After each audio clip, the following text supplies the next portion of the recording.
Bonjour à tous, nous sommes là maintenant dans Ézéchiel 6, la sixième toujours, mais la partie petit b, la première 6a, a été cassée par une rupture du réseau là où j'habite, dans mon quartier.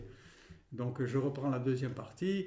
Nous avions vu que Ézéchiel avait été transporté, téléporté, emmené en vision en retour à Babylone, et nous terminions la dernière vidéo en disant que le Seigneur, quand il veut parler, il sait parler avec ou sans moyens modernes et électroniques.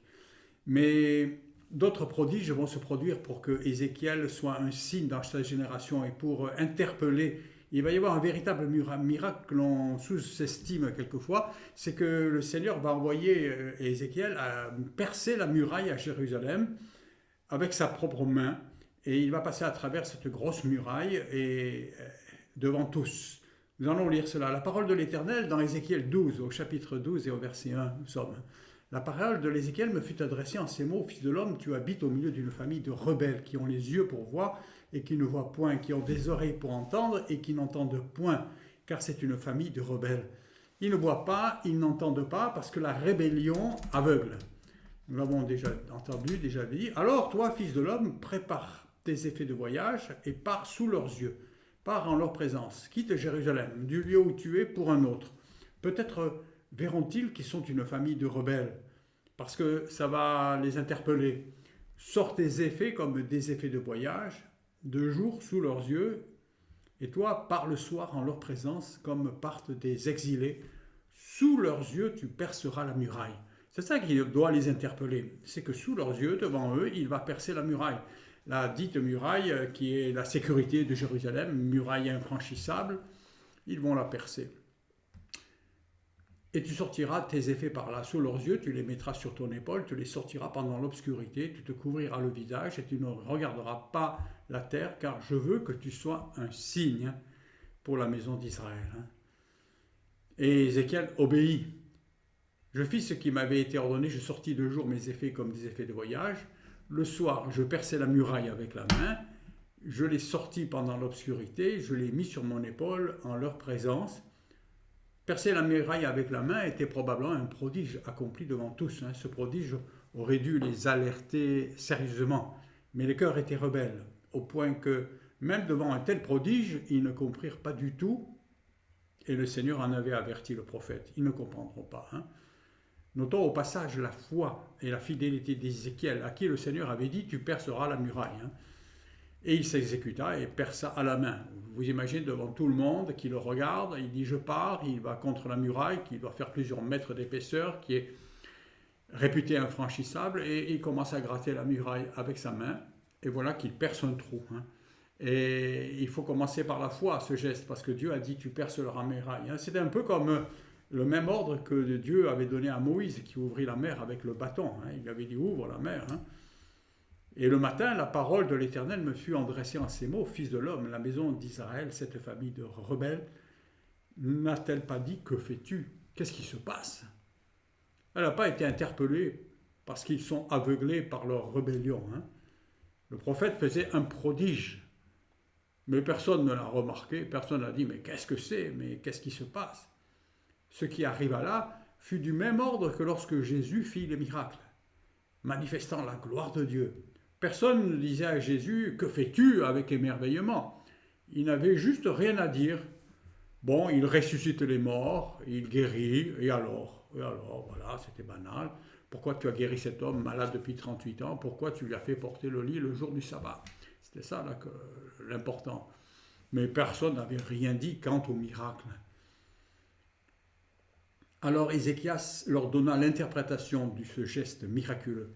Il annonçait la fuite de la royauté de Sédécias et des leaders de Jérusalem, les anciens, qui nous fut fuite, qui nous fut racontée dans le livre de Jérémie que nous avons commenté dans l'étude de Jérémie, et la fin tragique de Sédécias et de tous ceux qui fuirent avec lui. Dis-leur: ainsi parle le Seigneur, cet oracle concerne le prince qui est à Jérusalem. C'était les rois, c'était Sédécias et toute la maison d'Israël qui s'y trouve. Et le prophète annonçait lui aussi, comme Jérémie, l'épée qui les poursuivrait et la dispersion parmi toutes les nations. Dis: je suis pour vous un signe. Ce que j'ai fait, c'est ce qui leur sera fait. Ils iront en exil, en captivité. Le prince qui est au milieu d'eux mettra son bagage sur l'épaule pendant l'obscurité et partira. On percera la muraille pour le faire sortir, pour faire échapper Sédécias le soir, en cachette. Il se couvrira le visage pour que ses yeux ne regardent pas la terre. J'étendrai mon rai sur lui. Il sera pris dans mon filet. Je l'emmènerai à Babylone, dans le pays des Chaldéens, mais il ne le verra pas. Il y mourra. Nous savons qu'il aura vu ses fils exécutés devant lui, ses 7 fils, et qu'il aura les yeux crevés et qu'il va mourir à Babylone. Tous ceux qui l'entourent et lui sont en aide, toutes ces troupes, je les disperserai, je tirerai l'épée derrière eux.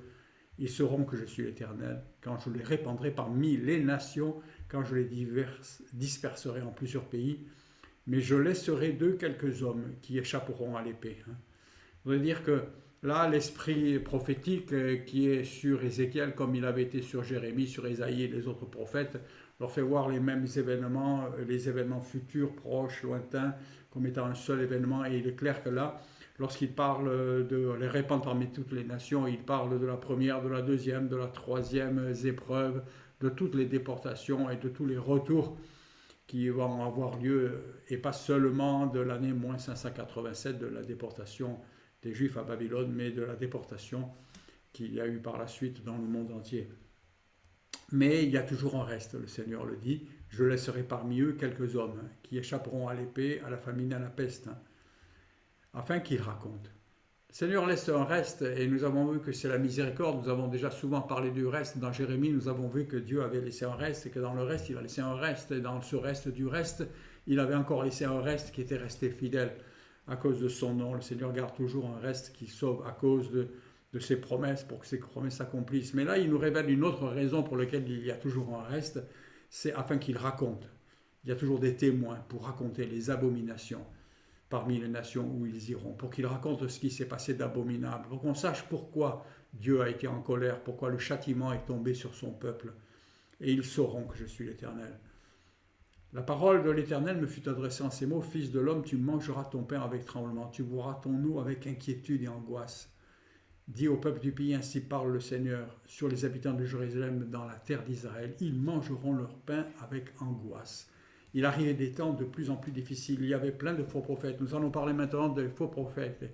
Et Ézéchiel, voyez le titre en dessous, Ézéchiel va maintenant se moquer des faux prophètes. Les faux prophètes annonçaient que tout irait bien, que la paix irait bien, que tout irait bien, qu'on se rétablira. Aujourd'hui, nous disons, nous avons maintenant la solution avec les vaccins, tout va aller bien. Les vaccins épargnent, les vaccins sont une bonne chose, mais la réalité est plus compliquée. S'il s'agit de la colère de Dieu, on ne l'arrête pas par des décisions médicales, des vaccins. On arrête la colère de Dieu en se tournant vers le Seigneur, en criant à lui, en lui demandant pardon. Si dans ta vie quelque chose ne va pas, ce ne sont pas des psys, ce ne sont pas des médicaments, ce n'est pas de la chimie, ce n'est pas des juristes, ce n'est pas des solutions humaines qui vont régler le problème. Si ça va mal dans nos vies, il faut se tourner vers Dieu et lui demander pardon et revenir à lui. Et nous avons vu tout au long de l'étude des 2 prophètes de la déportation que le Seigneur attend, cherche, guette constamment le retour du peuple à lui. Mais les faux prophètes annonçaient que tout irait bien. Et là, le Seigneur explique, ça ne va pas aller bien. Au contraire, tu vas te mettre à manger avec tremblement.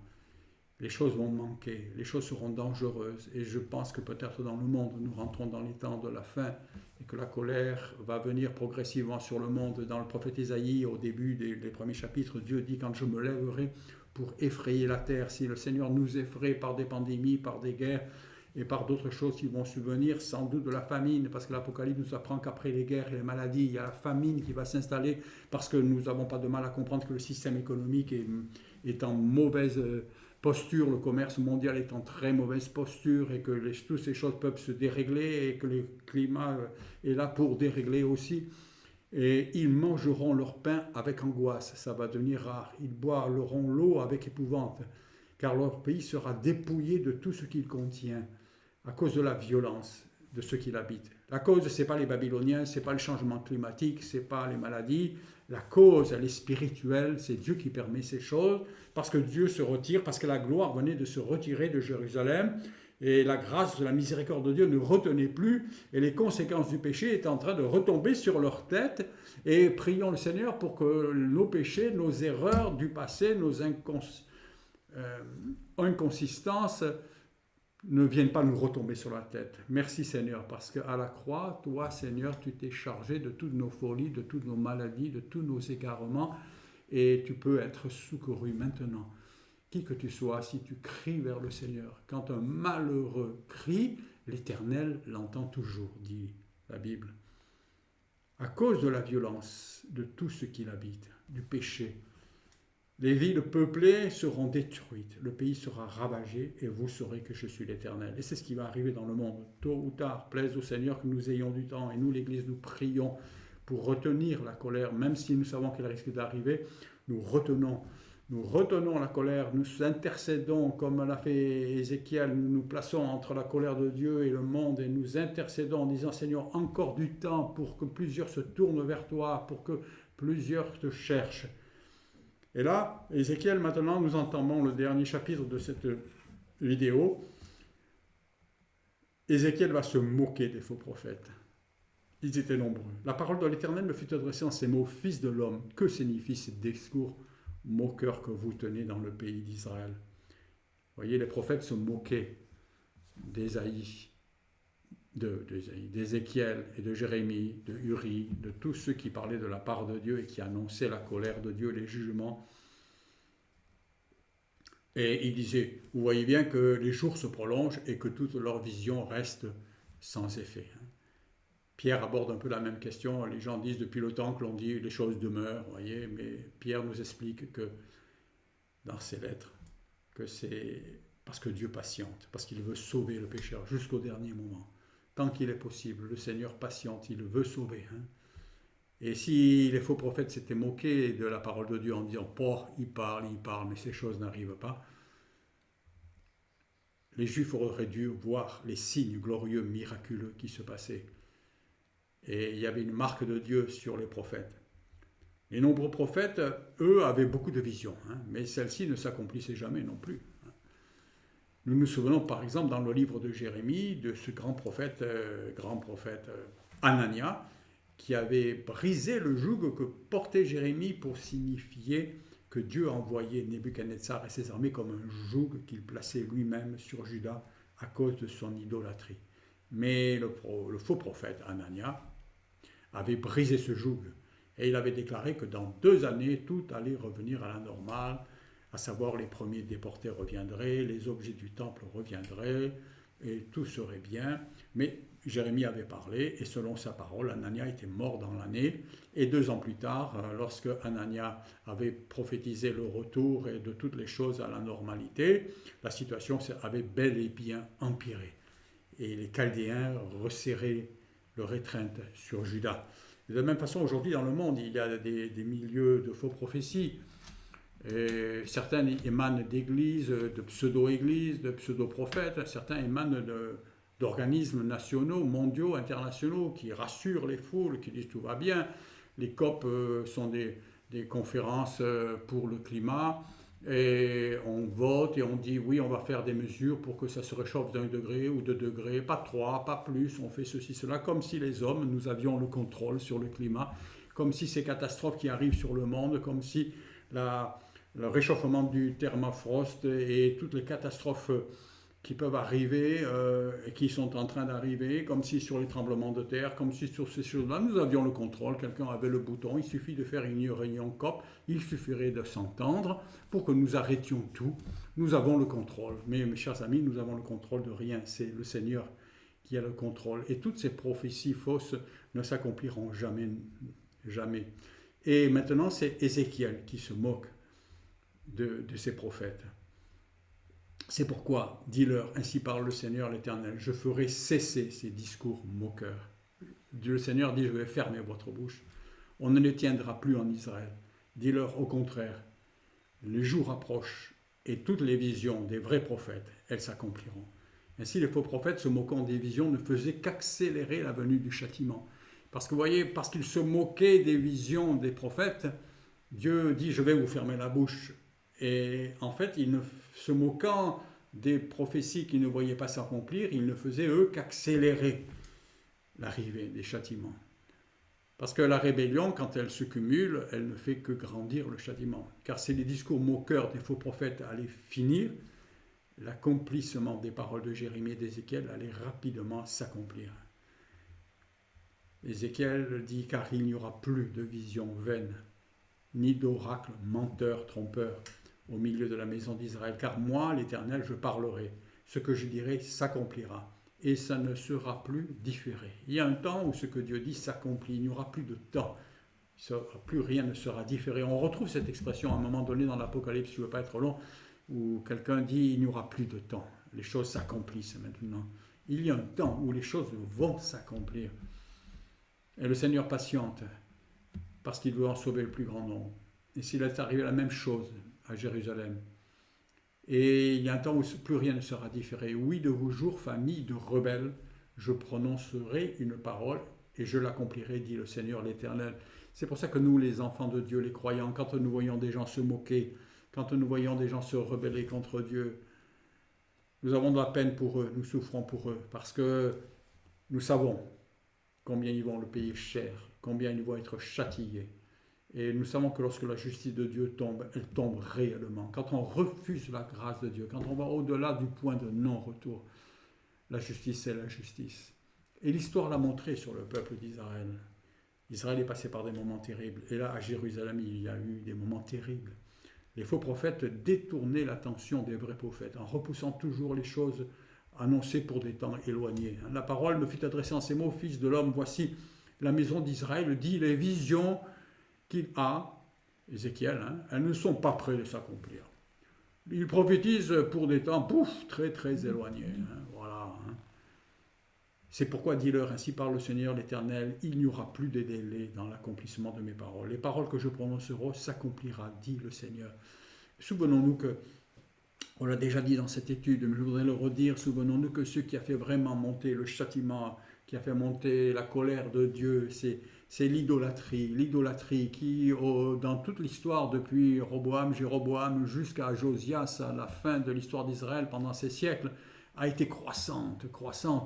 Et voilà qu'à partir de Manassé, on sait, le fils d'Ézéchias, on s'est mis à offrir les enfants aux idoles. On a fait passer les enfants et on a sacrifié les enfants.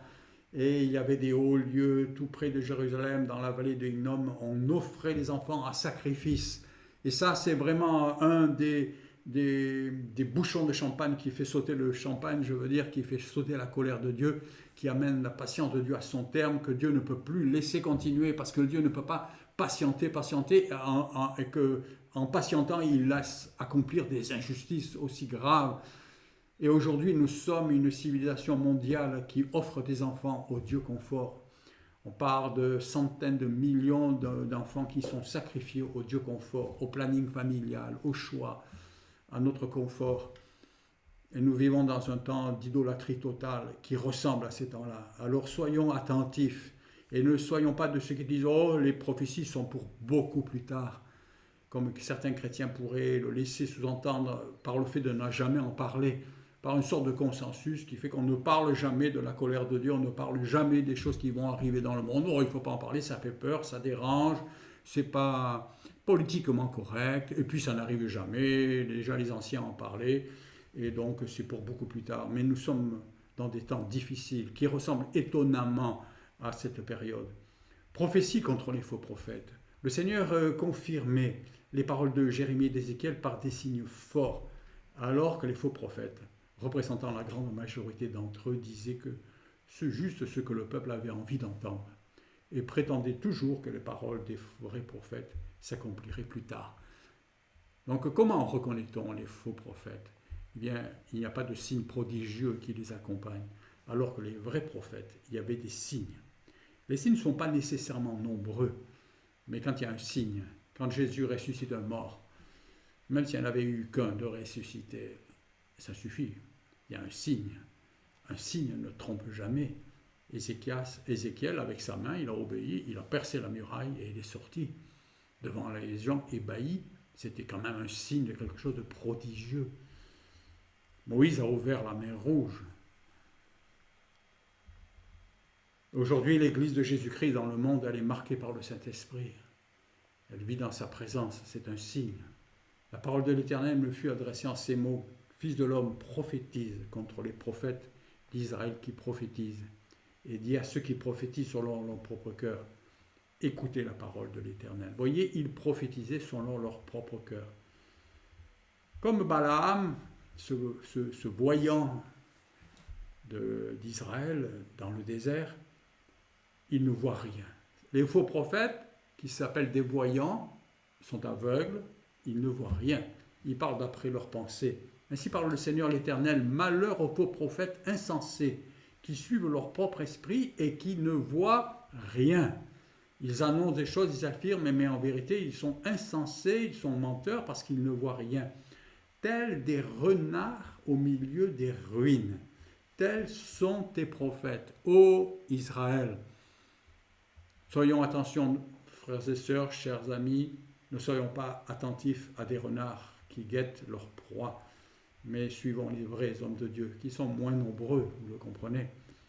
Dans les livres des Nombres, dans le Pentateuque, il fut question d'un grand maudisseur, un homme qui était célèbre par ses malédictions. Il était à réputation internationale et il a été appelé par un roi des Moabites pour maudire Israël dans le désert, au sein de ses enchantements démoniaques. Il s'entourait d'enchantements démoniaques pour pouvoir maudire. Il entrait en communion avec les démons. Ce grand voyant, ce maudisseur qui s'appelait Balaam, il accepta pour de l'argent. Et au sommet de sa démence, le Fils de Dieu se présenta à lui pour l'empêcher de maudire Israël, parce que c'est le peuple de Dieu.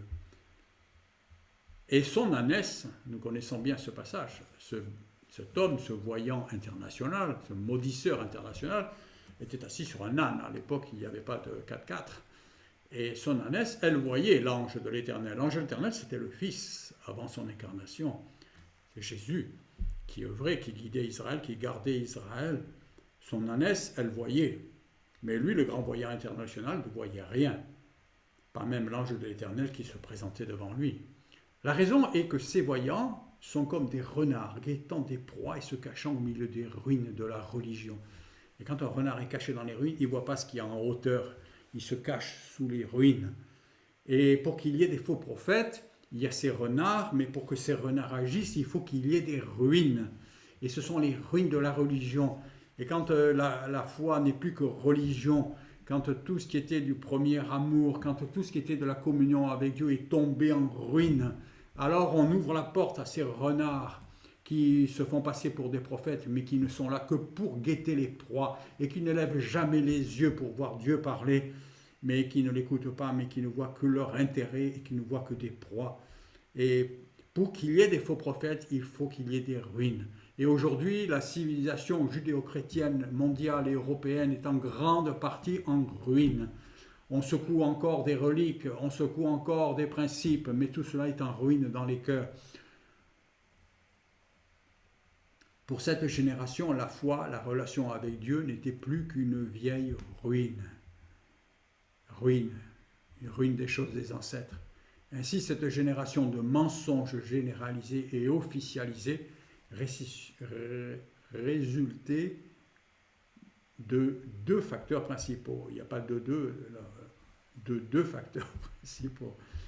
Le caractère prédateur de ces faux prophètes, avides d'argent et de gloire, de puissance, mais aussi, vous voyez, il n'y a pas que le caractère des faux prophètes, mais il y a aussi l'état de ruine de la foi en Juda. Car un véritable homme de Dieu, il eut immédiatement identifié l'état de leur cœur. Mais les hommes de Juda, dont la santé spirituelle était en ruine, ne détectaient rien et ils croyaient leurs mensonges. Cette situation nous parle beaucoup de l'état du monde, d'un monde religieux. Je ne veux pas mettre tout le monde dans le même sac aujourd'hui. Mais il y a un monde religieux qui, avec ses faux prophètes, qui élève la reine du ciel. Ils ont relégué le sauveur du monde au rôle de petit bébé. C'est une vraie ruine de l'espérance.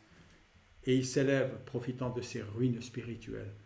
Ainsi, les faux prophètes suivent leur propre esprit, guidés par leur désir de la chair, la convoitise, la cupidité, la jouissance. Vous n'êtes pas montés devant les brèches, il leur dit à ces prophètes, vous n'avez pas combattu, vous n'avez pas intercédé pour le peuple, vous n'avez pas éclairé, vous avez raconté des bobards, des mensonges. Vous n'êtes pas montés devant les brèches, vous n'avez pas entouré le mur d'un mur, la maison d'Israël, pour les demeurer fermes dans le combat au jour de l'Éternel. Le véritable homme de Dieu, le véritable prophète, ne nie pas le danger par des bobards, mais au contraire, il combat par la prière, par l'exhortation, par la prédication de la foi, par l'appel à la repentance, pour être préparer ses frères au jour du combat afin d'être vainqueurs. C'est ce que Paul explique dans Éphésiens 6 en exhortant à prendre les armes de Dieu. Le dernier chapitre de la merveilleuse épître aux Éphésiens de Paul, c'est un chapitre où il y a une partie de combat en prenant des armes pour résister dans le mauvais jour. Parce qu'il y a dans la vie un mauvais jour. La mort est un mauvais jour. La vieillesse est un mauvais jour. On n'y échappera pas. Personne n'y échappera. Mais il y a d'autres mauvais jours. Mais Dieu a donné des armes et a donné des véritables hommes de Dieu qui ne parlent pas seulement leur propre cœur, mais qui parlent suivant l'Esprit de Dieu. Ils sont en général moins populaires que les faux prophètes qui annoncent des choses agréables. On les reconnaît parce qu'il y a des prodiges dans leur vie, comme on a reconnu et on pouvait reconnaître Ézéchiel. L'enfant de Dieu peut et doit résister avec les armes de Dieu. Et là, il leur reproche, vous n'êtes pas allés colmater la brèche, et vous n'êtes pas allés réparer les ruines, mais vous vous êtes cachés dans ces ruines, vous avez profité des ruines. Déjà dans ce temps-là, en Juda et à Jérusalem, Dieu reprochait par la bouche d'Ézéchiel aux faux prophètes qui parlaient de sa part, outre le fait d'être des renards, mais de profiter des ruines de la foi au lieu de chercher à les construire et à les reconstruire et à combattre le bon combat. Et nous allons voir que Dieu, maintenant, par la bouche du prophète Ézéchiel, va leur reprocher à ces faux prophètes non seulement de ne pas reconstruire, mais de réparer avec du plâtre. C'est-à-dire un matériau qui fait comme si, qui a le look, mais ce n'est pas vrai, ce n'est pas solide, c'est du blabla, c'est des choses de l'âme, ce n'est pas de la vérité. Et l'Esprit de Dieu, il sépare ce qui est plâtre de ce qui est ferme, de ce qui est le roc, il sépare ce qui est de l'âme et ce qui est de l'esprit. Et eux, ils vont travailler avec la sentimentalité, avec de la conviction, avec de la politique à la limite, mais il n'y aura rien de solide. Ils vont couvrir les ruines de plâtre. Nous allons le voir dans un instant. Mais d'abord, Dieu parle aux véritables prophètes. Les faux prophètes prétendent que Dieu leur parle, mais en fait, eux, ils ne font que révéler le fond de leur cœur, afin d'attirer les regards sur eux. Leurs visions sont vaines, leurs oracles sont menteurs, et l'Éternel ne les a pas envoyés. Ils font espérer que leur parole s'accomplira. Les visions que vous avez ne sont-elles pas vaines? Et les oracles que vous prononcez ne sont-ils pas menteurs? Vous dites, l'Éternel a dit, et je n'ai point parlé. Les paroles des faux prophètes ne sont pas systématiquement diaboliques, mais elles sont vaines et fausses. C'est pourquoi ainsi parle le Seigneur, parce que vous dites des choses vaines et que vos visions sont des mensonges.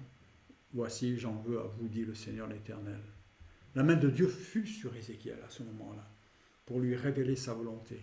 Mais cette main puissante venait contre ces faux prophètes dont les visions étaient fausses. Et on ne se moque pas de Dieu impunément. Ma main sera contre les faux prophètes. C'est là que Dieu parle à Ézéchiel et le rassure. J'avais un peu anticipé tout à l'heure, je m'excuse. Ma main sera contre les prophètes dont la vision sont vaines et les oracles sont menteurs. Ils ne feront point partie de l'assemblée de mon peuple. Ils ne seront pas inscrits dans le livre de la maison d'Israël. Ils n'entreront pas dans le pays d'Israël. Et vous saurez que je suis le Seigneur, l'Éternel. Il rassure les croyants, il rassure les prophètes. Ne soyez pas inquiets au-delà de toute limite, parce que ma main va agir. Et ma main sera contre les prophètes, dont les visions sont vaines, et les oracles menteurs. Dans la fin des temps, je voudrais faire une petite digression de 2 secondes, mais dans la fin des temps, il va y avoir la montée de l'antichrist, d'un système mondial, dont certains se demandent est-ce un système ou est-ce une personne. Je voudrais vous affirmer que c'est les deux. L'esprit de l'Antichrist, c'est un système diabolique qui est dans le monde et qui monte depuis 19 siècles, depuis que Jean nous en a parlé. Mais il va se terminer par une personne, un impie, un homme de péché. Et il aura avec lui un faux prophète. Et tout cela, mais ils vont échouer. Sachez-le qu'ils vont échouer. Le Seigneur viendra les détruira par le souffle de son avènement, par sa gloire. Parce que la main de Dieu sera là. Les choses ne sont pas à laisser à l'abandon. Ils ne feront pas partie de l'assemblée de mon peuple. Ils sont rejetés. Dans le prophète Ésaïe, 150 ans plus tôt, alors que le péché en Juda n'était pas encore, eux seraient mieux là, arrivé au point de non-retour, Dieu reprochait déjà le manque de vision véritable. Dans Ésaïe 31, Jérusalem était alors appelée la vallée des visions, pour signifier que les hommes de Dieu ne voyaient pas loin, étant comme dans une vallée spirituelle, où les montagnes spirituelles empêchaient de voir loin. Ainsi, ces visions n'étaient pas encore complètement fausses, mais elles étaient sans utilité pour le moment. Et alors que la nation était en grand danger pour se transformer en ruine spirituelle. Alors il va leur reprocher de plâtrer.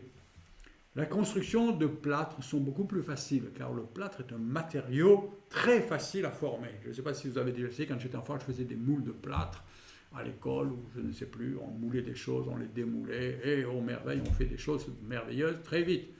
C'est beaucoup plus facile de faire quelque chose en plâtre qu'en granit. Et on peut écrire et graver dans le plâtre très facilement. Lorsque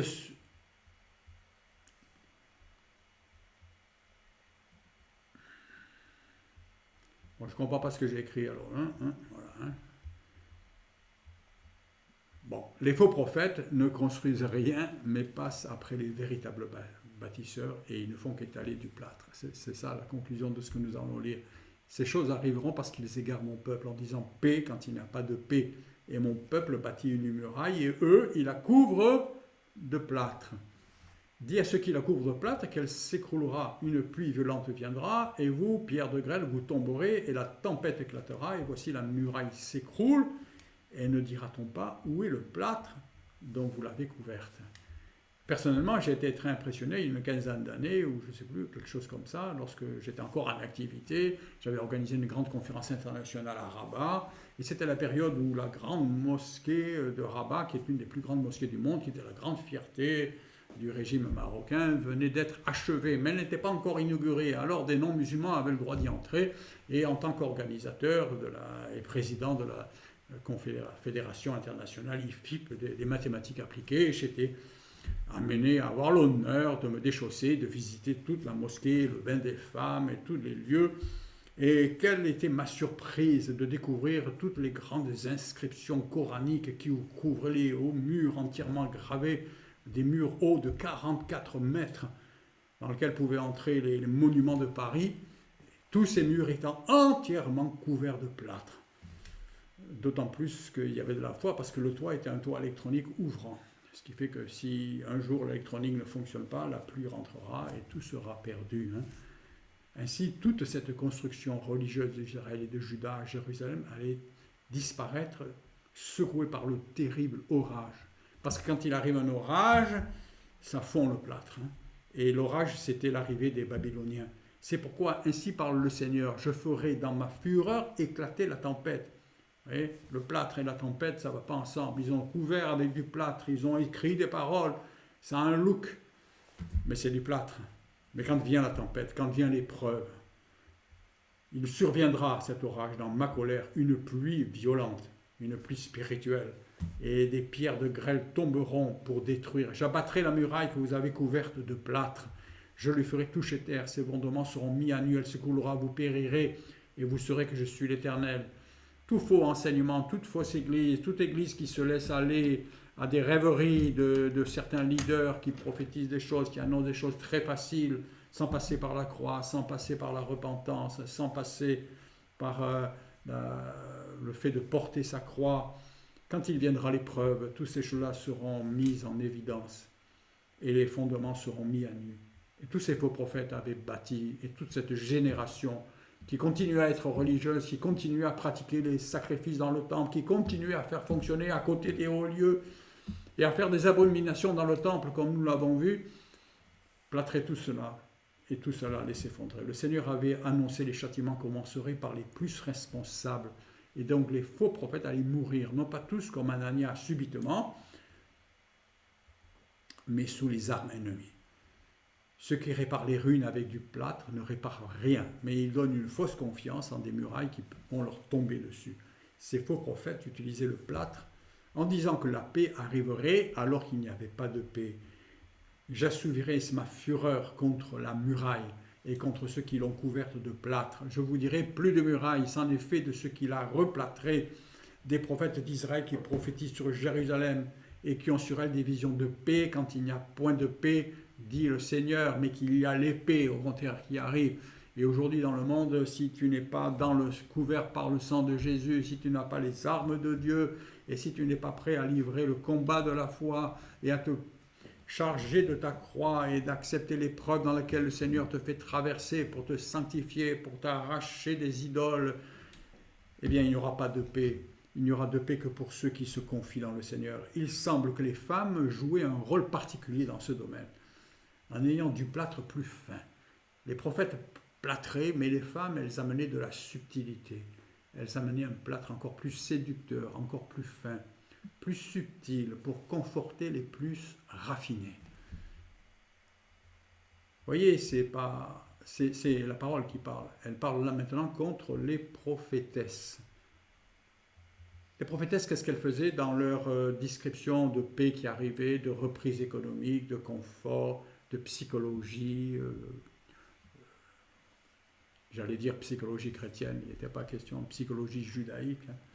Elles construisaient, le Seigneur nous dit que les femmes faisaient des voiles et des coussinets. Vous voyez, les coussinets, c'est quand on regarde la télévision, on se met des petits coussins sous les bras pour être bien confortable. On vivait dans le péché, mais bien confortablement. Et elle faisait des coussinets, des voiles sur mesure. Vous voyez, c'est ça la finesse, c'est sur mesure. C'est-à-dire à chacun son petit mensonge, comme il aime. Les prophéties étaient subtiles, raffinées, pour toutes les tailles. L'ennemi de nos âmes peut nous égarer avec des propos faits sur mesure pour chacun de nous. Ainsi, toutes les sectes du monde, animées par le diable, elles ont des discours adaptés à des profils psychologiques précis. Vous voyez, quelqu'un il sera plus attiré par les témoins de Jéhovah, un autre par une autre secte, parce que ça correspond à ses tendances. C'est fait sur mesure pour te piéger, pour te sortir, pour t'aveugler. Des coussinets pour mieux être installé dans le confort de l'insouciance. Plus loin, nous le verrons que l'insouciance mène à la catastrophe. La fausse prophétie peut se mettre à ressembler à toutes ces techniques modernes, quoiqu'anciennes. Méthode de détente, de confort, de repos facile face au danger. Par exemple, la sophrologie est une technique qui cherche officiellement à annihiler le souffle de la conscience. Cette conscience dont Dieu nous dit qu'elle est la voix qui nous avertit du danger. Mais cette prophétie, fausse prophétie, elle peut venir annihiler cette voix qui nous parle de danger en criant plus fort, des paroles mensongères de confort et de fausse sécurité. Par exemple, dans un avion qui s'écrase, il va s'écraser, mais l'hôtesse charmante, elle peut soit inviter les gens en disant on s'écrase, réconciliez-vous avec le Seigneur, nous avons plus que 3 minutes à prier, mais elle peut aussi adopter une technique en assurant que tout va bien et en donnant des coussins de confort pour ne pas être dérangé par la turbulence, si bien qu'on va s'écraser sans s'en douter dans le confort. Et c'est ce que dit Dieu. Et toi, fils de l'homme, porte tes regards sur les filles de ton peuple qui prophétisent selon leur propre cœur. Elles prophétisent, elles ne sont pas plus faux prophètes que les autres, mais c'est plus subtil, c'est ça qu'on va découvrir. Elles prophétisent contre elles. Tu diras, ainsi parle le Seigneur l'Éternel, malheur à ceux qui fabriquent des coussinets pour les aisselles, qui font des voiles pour la tête, des gens de toute taille, afin de surprendre les âmes. Surprendre. C'est-à-dire quand l'avion s'écrase, waouh, la surprise, on ne le savait pas. On nous a drogués, on nous a gardés dans une fausse confiance, dans une insouciance. Nous verrons plus loin que l'insouciance, c'est le péché que Dieu reprochait à Sodome et à Gomorrhe. Ézéchiel va en parler. Pensez-vous surprendre les âmes de mon peuple et conserver vos propres âmes? Pensez-vous tromper les gens et ne pas vous tromper vous-même. C'est pour ça qu'elle prophétise contre elle.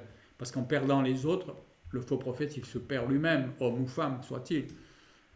Vous me déshonorez auprès de mon peuple pour des poignées d'orge et des morceaux de pain, en tuant des âmes qui ne doivent pas mourir, en faisant vivre des âmes qui ne doivent pas vivre, trompant ainsi mon peuple qui écoute le mensonge. Il y aurait beaucoup de choses profondes et délicates à commenter là que je ne veux pas faire. Ces mensonges avaient des conséquences graves sur les âmes, et le Seigneur qui patiente avec tous ne pouvait plus patienter avec ces femmes dont les paroles inspirées avaient des conséquences gravissimes en égarant plusieurs. En fait, comme dans une dernière tentative, le Seigneur cherchait encore à les ramener au bon sens et à les mettre en face de la réalité en disant « Pensez-vous conserver vos âmes ?» Cette question était extrêmement profonde, car l'âme étant éternelle, la question était « Pensez-vous garder la liberté de vos âmes sans avoir à livrer cette âme éternelle définitivement à un maître cruel pour l'éternité ?» Et lorsqu'on écoute les faux prophètes, lorsqu'on se laisse endormir, on est en train de livrer notre âme à un maître cruel. L'âme, elle demeure, mais on ne la conserve pas dans le sens qu'on n'en conserve pas le contrôle. On la livre à un maître cruel. C'est pour ça, chers amis, pensez à l'éternité. Notre âme est éternelle. Et ce que nous faisons, ce que nous écoutons maintenant, détermine notre liberté éternelle. C'est pourquoi ainsi parle le Seigneur.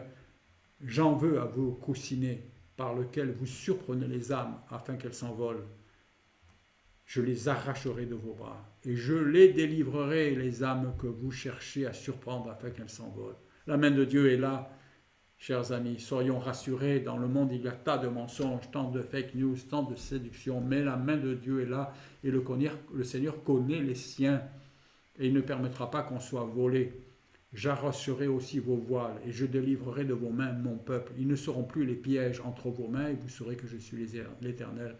Les âmes étaient surprises par l'arrivée des jugements, sans avoir eu de préparation.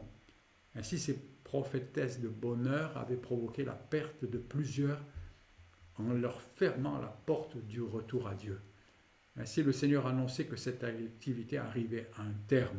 Fini les visions et les oracles. C'est pour ça que la destruction venait sur Jérusalem, parce que l'épée atteignait d'abord tous ses responsables, ceux qui géraient la ville, mais tous les faux prophètes. Parce que la colère de Dieu, elle ne pouvait pas permettre, la miséricorde de Dieu ne pouvait pas patienter encore, parce que les dégâts étaient trop graves. Les âmes étaient privées de délivrance. Et le Seigneur, en tuant, en faisant venir l'épreuve, en faisant venir la guerre, il arrêta ces choses. Cette délivrance allait se faire par la destruction, et ceci pour délivrer le peuple. Parce que vous affligez le cœur du juste par des mensonges, quand moi-même je ne l'ai point attristé. Parce que vous fortifiez les mains du méchant pour l'empêcher de quitter sa mauvaise voie, vous n'aurez plus de vaines visions, et vous ne prononcerez plus d'oracles. Je délivrerai de vos mains mon peuple, et vous saurez que je suis l'Éternel. Et si beaucoup de peuples, de nations sont encore dans les mains de faux prophètes, de gens qui travaillent dans les ruines de la religion, le Seigneur met sa main et il nous fait une promesse. Toutes ces choses-là, un jour, seront détruites. Et le Seigneur connaît ceux qui lui appartiennent et il les délivrera.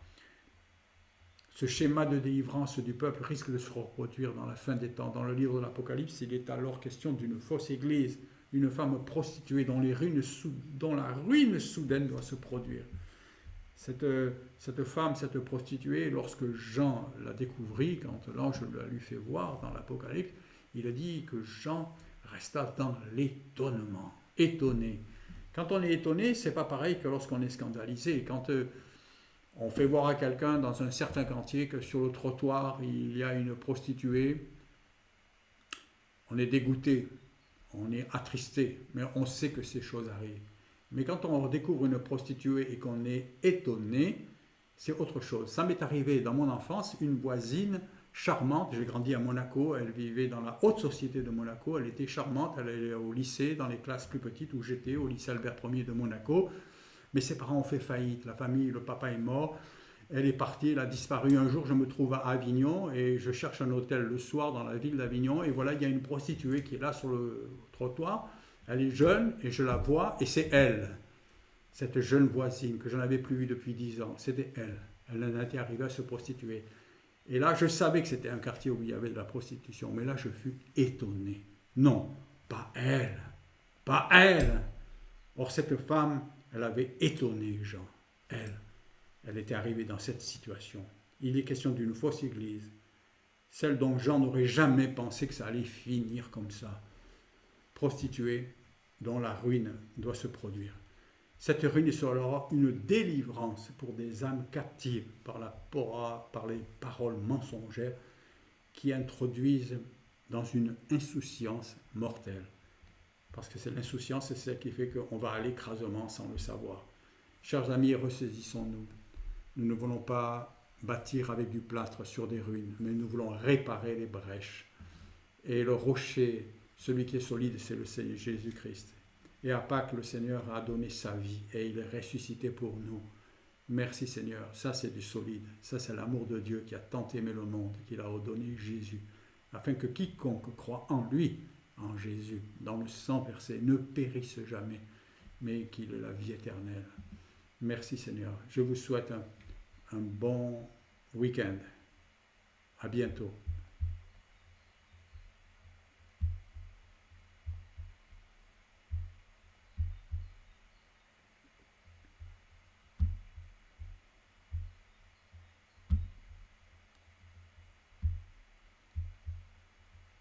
À bientôt.